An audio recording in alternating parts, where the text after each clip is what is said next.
नमस्कार, स्वागत है आप सभी का आज की वीडियो में। आज हम बात करने जा रहे हैं एनसीईआरटी से प्रकाशित हिंदी की नई पाठ्य पुस्तक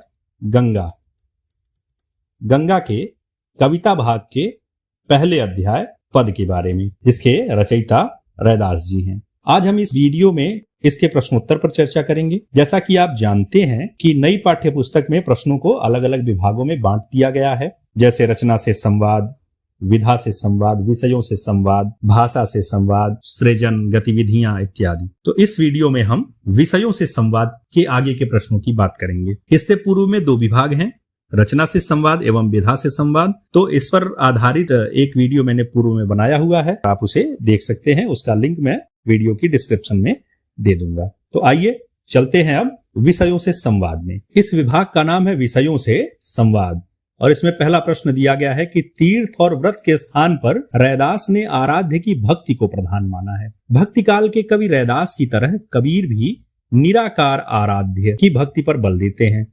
अब तत्कालीन सामाजिक सांस्कृतिक परिस्थितियों के आधार पर बताइए कि इसके क्या कारण हो सकते हैं। संकेत दिया है कि यदि आवश्यकता पड़े तो आप अपने सामाजिक विज्ञान के शिक्षक की भी सहायता ले सकते हैं। तो चलिए देखते हैं कि हम इसका उत्तर क्या लिखेंगे। इसका उत्तर लिखते हुए हम बताएंगे कि यदि हम इतिहास और समाजशास्त्र की दृष्टि से देखें तो रैदास और कबीर की निराकार भक्ति वास्तव में एक सामाजिक आंदोलन था। उन्होंने धर्म के माध्यम से समाज में व्याप्त ऊंच नीच को चुनौती दी, क्योंकि तत्कालीन समाज कठोर जाति व्यवस्था और वर्ण भेद में जकड़ा हुआ था। मंदिरों में प्रवेश और शास्त्रों के अध्ययन का अधिकार केवल कुछ विशिष्ट वर्गों तक ही सीमित था। उन्होंने यह संदेश दिया कि ईश्वर सबके भीतर है, जिससे समाज के उपेक्षित और वंचित वर्गों को भी भक्ति का समान अधिकार मिला। इसके अलावा उस समय तीर्थयात्रा, व्रत और अनुष्ठान, किसी भी तरह का पूजा पाठ हर किसी के बस की बात नहीं थी। इसलिए संतों ने मन चंगा तो कठौती में गंगा, यह रैदास की ही पंक्ति है, और मोह को कहाँ ढूंढे रे बंदे, मैं तो तेरे पास में, यह कबीर की पंक्ति है। ऐसे विचारों से यह स्पष्ट किया कि भक्ति के लिए धन या बाहरी दिखावे की आवश्यकता नहीं है। इससे धर्म आम आदमी के लिए सरल और सुलभ बन गया। तो ये मुख्य कारण था जिसकी वजह से कबीर और रैदास ने निराकार आराध्य को भजने का निर्णय लिया, या उन्होंने अपने आराध्य को निराकार और निर्गुण बताया। आइए चलते हैं अगले प्रश्न पर। अगला प्रश्न है दूसरा कि सोने मिलत सुहागा। अब जो सुहागा होता है यह एक प्राकृतिक खनिज है, जिसके प्रयोग से सोने की, जो सोना होता है, उसकी अशुद्धियां दूर हो जाती हैं और उसकी चमक बढ़ जाती है। अब सुहागा का रासायनिक नाम क्या होता है और उसकी विशेषताएं अपने विज्ञान के शिक्षक से चर्चा करके लिखिए। तो हम इसका उत्तर लिखेंगे कि सोने में सुहागा एक मुहावरा भी है और इसका प्रयोग अक्सर किसी अच्छी चीज में और अधिक निखार लाने के संदर्भ में किया जाता है। विज्ञान की दृष्टि से सुहागा एक अत्यंत महत्वपूर्ण खनिज है। अब इसका जो रासायनिक नाम और सूत्र होता है, तो सुहागा को वैज्ञानिक भाषा में बोरेक्स कहा जाता है, बोरेक्स, और इसका रासायनिक नाम होता है सोडियम टेट्राबोरेट डेकाहाइड्रेट। स्पेलिंग्स यहां देख लीजिए।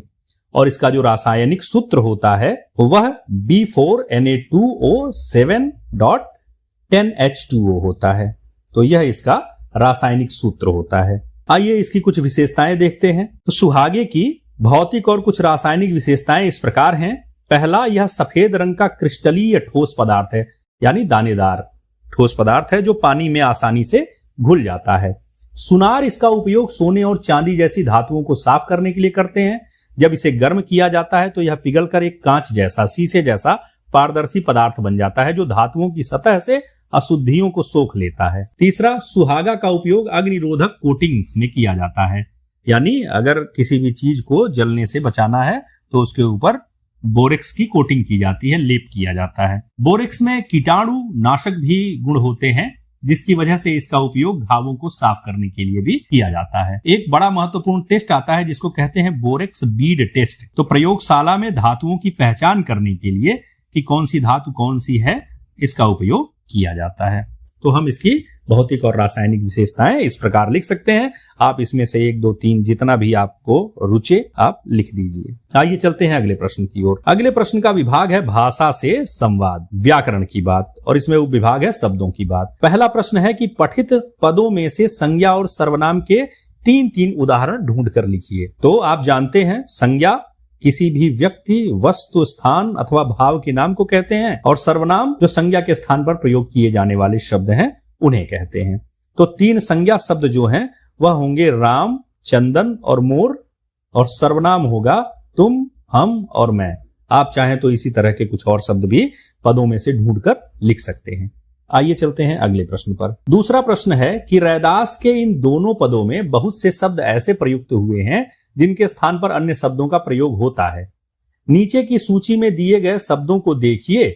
आप या आपके आसपास के लोग इन शब्दों के लिए किन शब्दों का प्रयोग करते हैं लिखिए। अब शब्द कौन है? मोरा, चकोरा, बाती, राती, सोने, तीरथ और बरत। तो आइए देखते हैं कि हम क्या प्रयोग करते हैं और आप क्या प्रयोग करते हैं। यदि आप अपना लिखना चाहें तो अपना लिखिए, हमारा लिखना चाहें तो हमारा लिखिए। यदि आप हिंदी क्षेत्र से बाहर के हैं तो फिर आप कुछ और कहते होंगे, और अगर हिंदी क्षेत्र के हैं तो अमूमन जो मैं कहता हूं वही आप भी कहते होंगे। तो आइए चलते हैं उत्तर पर। तो इसका उत्तर हम इस प्रकार लिखेंगे। पदों में प्रयुक्त शब्द एक तरफ लिख देंगे, दूसरी तरफ आसपास बोले जाने वाली भाषा में ये शब्द कैसे बोले जाते हैं उसको लिख देंगे। तो जो मोरा है, घन बन हम मोरा, तो वह मोर होता है, इसको पपीहा भी कहा जाता है।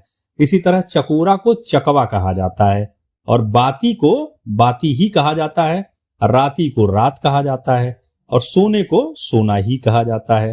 तीरथ को शुद्ध भाषा में हम तीर्थ बोलते हैं, और व्रत को व्रत। तो इस तरह से हम लिख सकते हैं। आइए चलते हैं अगले प्रश्न पर। अगले प्रश्न का विभाग है सृजन, और सृजन में पहला प्रश्न है कि कक्षा में समूह बनाकर इन दोनों पदों को गाकर पाठ करके प्रस्तुत करिए। यानी इन दोनों पदों को गाना है। प्रभु जी तुम चंदन हम पानी, जाकी अंग अंग बास समानी।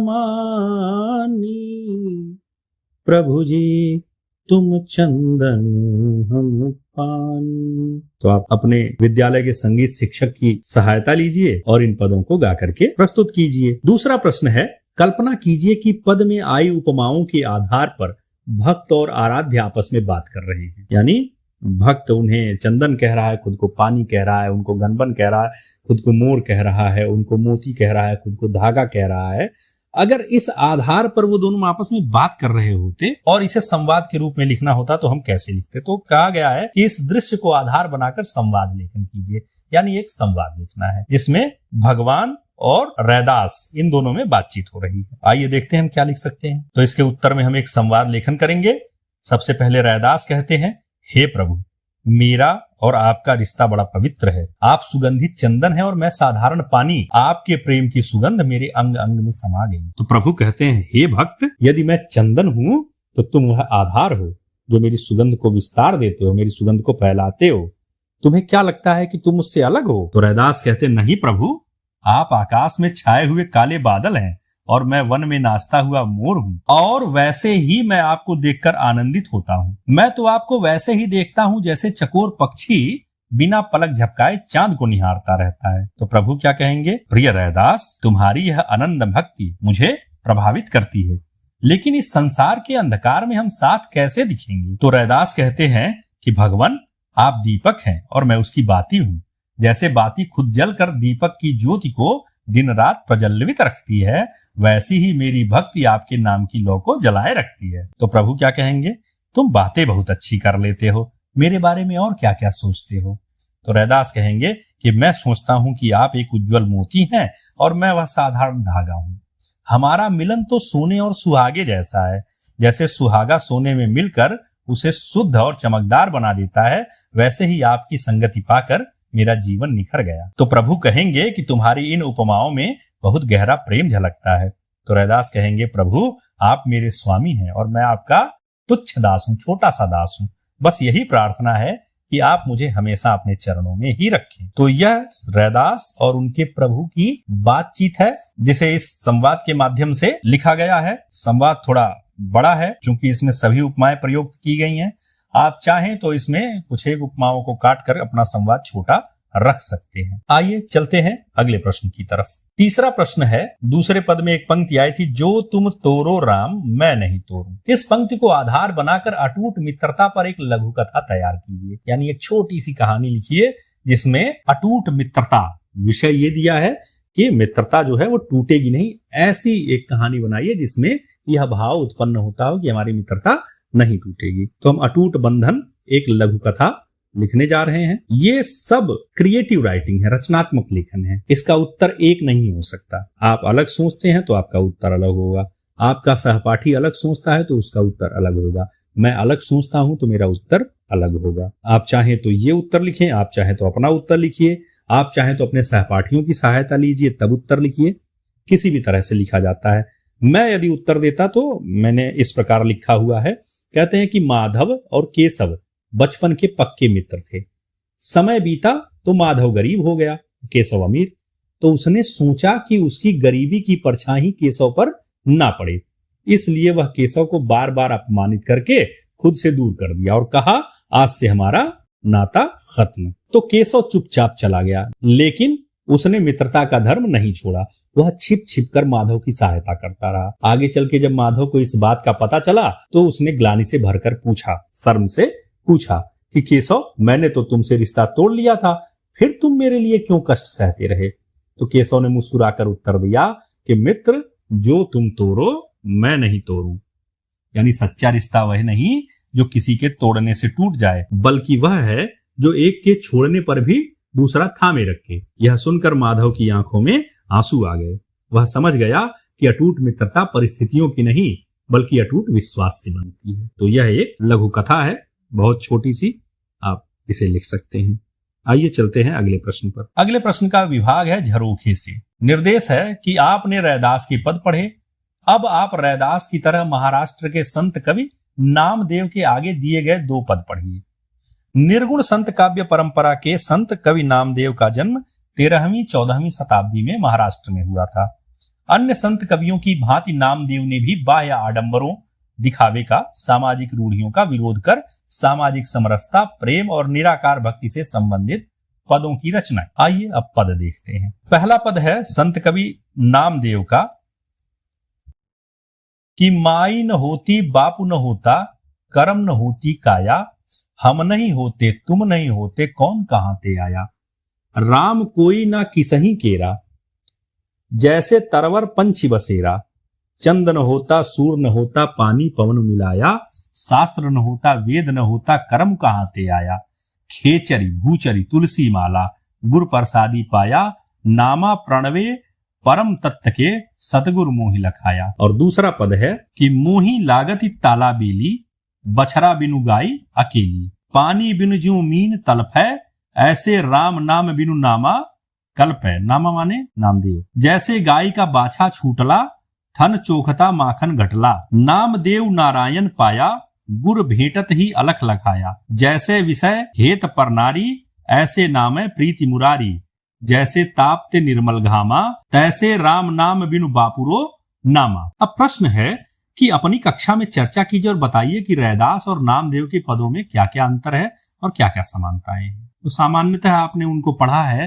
रैदास को तो आप देखते हैं कि उनके पदों में निर्गुण भक्ति और साधारण भक्ति की बात की गई है। वह रूढ़ियों पर, आडंबरों पर सीधा प्रहार करते हैं, जबकि नामदेव उन पर प्रहार करने के लिए विभिन्न प्रकार के दार्शनिक, वेद और पुराणों की बात करते हैं। तो हम इसी आधार पर दोनों में अंतर करेंगे और देखेंगे कि अंतर क्या है और समानताएं क्या है। तो आइए देखते हैं इसका उत्तर। हम इसका उत्तर लिखेंगे कि संत रैदास और नामदेव दोनों ही निर्गुण भक्ति परंपरा के महान संत हैं, जिनकी रचनाओं में समानता के साथ भिन्नताएं भी दिखाई देती हैं। समानताएं क्या क्या हैं कि दोनों ही संतों ने ईश्वर को निर्गुण और निराकार माना है। दोनों ही संतों ने बाहरी आडंबरों व कर्म कांडों का कड़ा विरोध किया है और ईश्वर प्राप्ति के लिए सदगुरु की कृपा को, गुरु की कृपा को अनिवार्य बताया है। हालांकि उनके पदों में कुछ अंतर भी है कि जैसे रैदास की सदुक्कड़ी भाषा ब्रज और अवधि का मेल है, वहीं महाराष्ट्र के होने के कारण नामदेव की भाषा पर मराठी का गहरा प्रभाव झलकता है। भाव के स्तर पर रैदास के पदों में भक्त और भगवान के एकाकार होने और समाज के निचले व उपेक्षित वर्ग को सम्मान दिलाने की सामाजिक चेतना दिखाई पड़ती है। इसके विपरीत नामदेव के इन पदों में सृष्टि की उत्पत्ति को लेकर दार्शनिक चिंतन और ईश्वर से मिलने की गहरी तड़प यानी विरह वेदना अधिक मुखर होकर सामने आई है। तो ये समानताएं और विरोधाभास है दोनों में। तो ये थे पाठ के समस्त प्रश्नोत्तर और इसके साथ यह वीडियो समाप्त होता है। यदि आपको कोई पार्ट जल्दी चाहिए तो आप कमेंट में बताइए, हम पहले उस पर वीडियो बनाएंगे। यदि आपने चैनल सब्सक्राइब न किया हो तो जरूर कर लीजिए और यदि वीडियो पसंद आए तो अपने जान पहचान के लोगों से अवश्य शेयर कीजिए। बहुत बहुत धन्यवाद।